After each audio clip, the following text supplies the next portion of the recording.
வணக்கம்.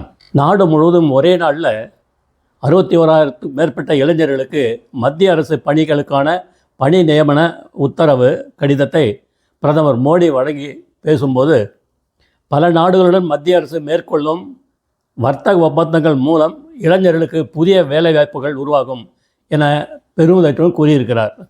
இத்திட்டத்தின் 18வது வேலைவாய்ப்பு முகாம் நாடு முழுவதும் 45 இடங்களில் நேற்று ஏற்பாடு செய்யப்பட்டது.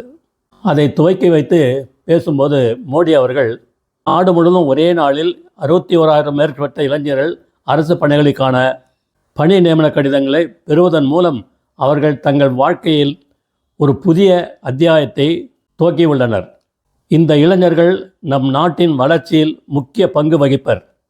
இளைஞர்களின் திறன்களை மேம்படுத்தி அவர்களுக்கு வேலைவாய்ப்பும் சுய வேலைவாய்ப்பும் உருவாக்குவதே அரசின் முக்கிய நோக்கம். கடந்த 2022இல் ரோஜர் மேளா எனப்படும் வேலைவாய்ப்பு திருவிழா என்ற திட்டத்தை துவக்கினோம். இதுவரை 11 லட்சத்துக்கும் மேற்பட்ட இளைஞர்களுக்கு பணி நியமன உத்தரவு வழங்கப்பட்டுள்ளது. இந்த வேலைவாய்ப்பு திருவிழா ஒரு இயக்கமாக மாறியுள்ளது என்று மோடி அவர்கள் கூறியுள்ளார். பாரத் மாதா கி ஜெய். ஜெய்ஹிந்த்.